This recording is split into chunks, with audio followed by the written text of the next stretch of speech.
ओम श्री गणेशाय नमः। आप सभी को ज्येष्ठ मास के संकष्टी चतुर्थी व्रत की हार्दिक शुभकामनाएं।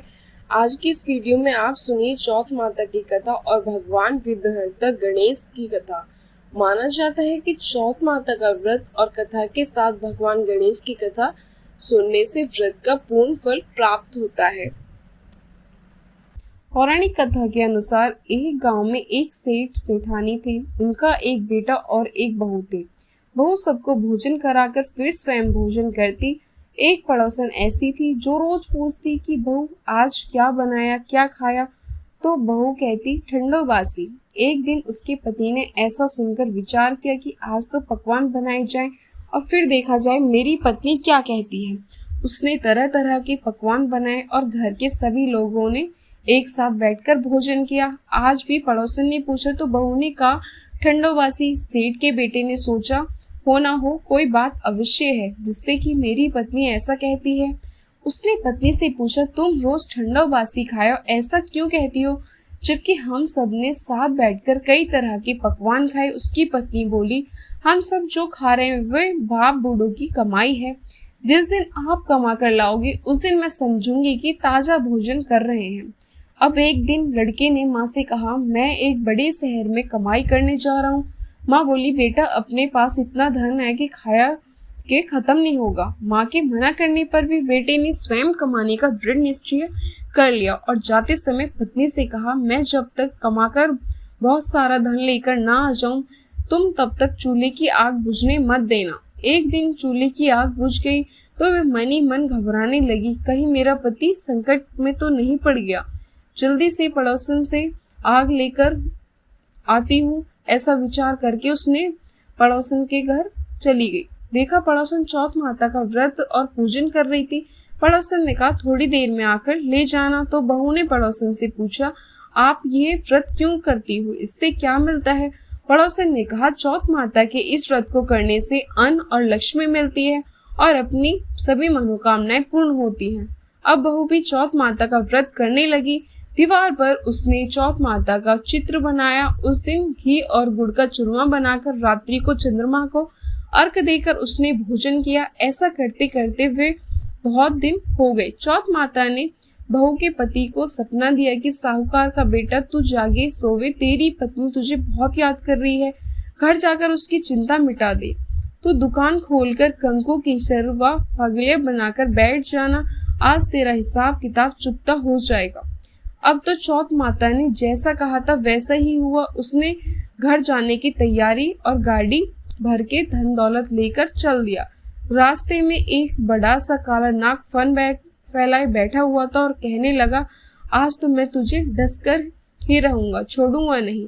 आज तेरी आयु पूरी हो गई। सेठ के लड़के ने कहा आज मैं चौथ माता मेरे सपने में आई थी और उन्होंने पत्नी से मिलने के लिए कहा, इसलिए मैं पत्नी से मिलने घर जा रहा हूँ। वे मेरी पत्नी बहुत चिंता कर रही है, मैं उससे मिलकर जरूर आऊंगा, तब तुम मुझे डस लेना। नाग ने कहा तुम शपथ पूर्वक कहकर जाओ, मैं तुम्हें जाने नहीं दूंगा, परंतु लौट कर नहीं आई तो तुम्हारे घर आकर मैं तुम्हें डस लूंगा। इस प्रकार सांप को वचन देकर वह घर पहुंचा और वहां सभी से हंसी खुशी से मिला और भोजन करके उदास होकर बैठ गया। उसकी पत्नी ने उदास होने का कारण पूछा तो पति ने काले नाग वाली बात बताई और कहा कि यदि मैं उसके पास नहीं जाऊंगा तो वह घर आकर ही मुझे डस लेगा। पत्नी बहुत चतुर थी। उसने कहा कि आप घबराओ नहीं, लेट जाओ, मैं एक उपाय करती हूँ। पत्नी ने कमरे की 7 पेड़ी धोई। पहली पेड़ी पर रेत, दूसरी पर इत्र, तीसरी पर गुलाल फूल, चौथी पर कंकु केसर, 5वीं पर लड्डू पेड़ा, 6ठी पर गादी गलौज और 7वीं पेड़ी पर दूध का कटोरा भरकर रख दिया।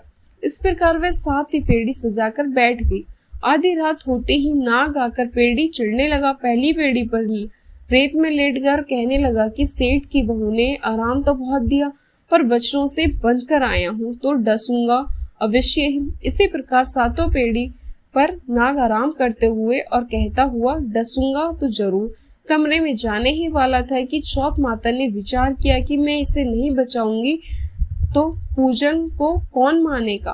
तो अब श्री गणेश जी, चंद्रमा जी और चौथ माता ने उसे बचाने का विचार किया और चंद्रमा जी ने उजाला किया। चौथ माता ढाल बनी और गणेश जी ने तलवार लेकर नाग को मार दिया और ढाल से ढक दिया।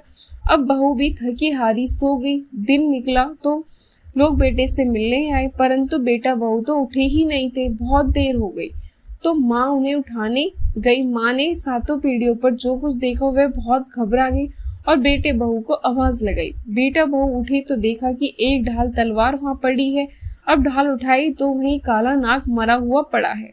बेटा बहू ने सोचा कि आज तो धर्म कर्म ही आड़े आए हैं, जो भगवान गणेश जी और चौथ माता ने हमारी रक्षा की है। चौथ माता अपने जैसे सेठ और बेटे की रक्षा की, वैसे ही सबकी रक्षा करना। बोलो चौथ माता की जय। भगवान विघ्नहर्ता गणेश की कथा सुनो। बिना चौथ माता के व्रत की कथा अधूरी मानी जाती है, इसलिए अब आप सुनिए भगवान श्री गणेश जी की एक कथा। एक समय की बात है, विष्णु भगवान का विवाह लक्ष्मी जी के साथ निश्चित हो गया। विवाह की तैयारियां होने लगी। सभी देवताओं को निमंत्रण भेजे गए, परंतु गणेश जी को निमंत्रण नहीं दिया। कारण जो भी रहा हो, अब भगवान विष्णु की बारात जाने का समय आ गया। सभी देवता अपनी पत्नियों के साथ विवाह समारोह में आए। उन सब ने देखा कि गणेश जी तो नहीं दिख रहे हैं। तब वह आपस में चर्चा करने लगे कि क्या गणेश जी को नहीं न्योता मिला है या स्वयं गणेश जी नहीं आए हैं। सभी को इस बात पर आश्चर्य होने लगा। तभी सबने विचार किया कि विष्णु भगवान से ही इसका कारण पूछा जाए। विष्णु भगवान ने पूछने पर उन्होंने कहा कि हमने गणेश जी को पिता भोलेनाथ महादेव को न्योता भेजा है। यदि गणेश जी अपने पिता के साथ आना चाहते हो तो वे आ जाते, अलग से न्योता देने की कोई आवश्यकता नहीं थी। दूसरी बात यह है कि उनकी 1.25 मन मूंगा, 1.25 मन चावल, 1.25 मन घी और 1.25 मन लड्डू का भोजन दिन भर में चाहिए। यदि गणेश जी नहीं आ जाएंगे तो कोई बात नहीं, दूसरे के घर जाकर इतना सारा खाना पीना अच्छा भी नहीं लगता। इतनी वार्ता कर ही रहे थे कि किसी ने एक सुझाव दिया, यदि गणेश जी आ भी जाएं तो उनके द्वारपाल बनाकर बैठा देंगे। आप घर की देखभाल करना। आप तो चूहे पर बैठकर धीरे धीरे चलोगे तो बारात से बहुत पीछे रह जाओगे। ये सुझाव भी सबको पसंद आ गया, तो विष्णु भगवान ने भी अपनी सहमति दे दी। होने पर क्या था कि इतने में गणेश जी वहां पहुंचे और उन्हें समझा बुझाकर घर की रखवाली करने के लिए बिठा दिया। बारात चल दी। तब नारद जी ने देखा कि भगवान गणेश तो दरवाजे पर ही बैठे हुए हैं, तो गणेश जी के पास गए और रुकने का कारण पूछा। गणेश जी कहने लगे, विष्णु भगवान ने मेरा बहुत अपमान किया है। नारद जी ने कहा कि आप अपनी मूसक सेना को आगे भेज दो, वे रास्ता खोद देगी जिससे उनके वाहन धरती में धंस जाएंगे। तब आपको सम्मान पूर्वक बुलाना ही पड़ेगा। अब तो गणेश जी ने अपनी मूसक सेना जल्दी से आगे भेज दी और सेना ने जमीन खोद दी। जब बारात वहां से निकली तो रथों के पहिए धरती में धंस गए। लाख कोशिश करे परंतु पहिए नहीं निकले। सभी ने अपने अपने उपाय किए परंतु पहिए तो नहीं निकले, बल्कि जगह जगह से टूट गए। किसी की समझ में नहीं आ रहा था कि अब क्या किया जाए। अब तो नारद जी ने कहा, आप लोगों ने गणेश जी का अपमान करके अच्छा नहीं किया। यदि उन्हें मनाकर लाया जाए तो आपका कार्य सिद्ध हो सकता है, ये संकट टल सकता है। शंकर भगवान ने अपने दूत नंदी को भेजा और गणेश जी को लेकर आए। गणेश जी का आदर सम्मान के साथ पूजन किया जाए। तब कहीं रथ के पहिए निकले। अब रथ के पहिए निकले तो परंतु वे टूट फूट गए, तो उन्हें सुधारेगा कौन। पास के खेत में खेती कर रहे थे, उसे बुलाया गया।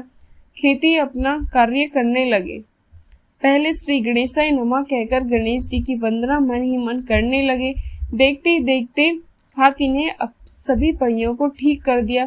तब ख्याति कहने लगी, हे देवताओं, आपने सर्वप्रथम गणेश जी को नहीं मनाया होगा और ना ही उनका पूजन किया होगा, इसलिए तो आपके साथ ये संकट आया है। हम तो मूर्ख अज्ञानी हैं, फिर भी पहले गणेश जी को पूजते हैं, उनका ध्यान करते हैं। आप लोग तो देवता गण हैं, फिर भी आप गणेश जी को कैसे भूल गए। अब आप लोग भगवान श्री गणेश जी की जय बोलकर जाइए, आपके सब काम बन जाएंगे और कोई संकट भी नहीं आएगा। अब सभी को अपनी अपनी गलती का पश्चाताप हुआ और सबने भगवान गणेश की जय जयकार करते हुए बारात वहां से चल दी। विष्णु भगवान का लक्ष्मी जी के साथ विवाह संपन्न कराकर सभी सकुशल घर वापस लौट आए। गणेश जी महाराज आपने जैसे विष्णु भगवान के कार्य सिद्ध किए वैसे ही कार्य सबके सिद्ध करना। बोली गणेश भगवान की जय। ये थी आज की चौक माता की कथा और विघ्नहर्ता भगवान गणेश की कथा। आज की कथा अच्छी लगी हो तो वीडियो को लाइक करना मत भूलिए और कमेंट में चौक माता की जय और भगवान गणेश की जय भी जरूर लिखिए। जय श्री गणेशाय नमः और हमारे चैनल को साथ ही सब्सक्राइब जरूर करें।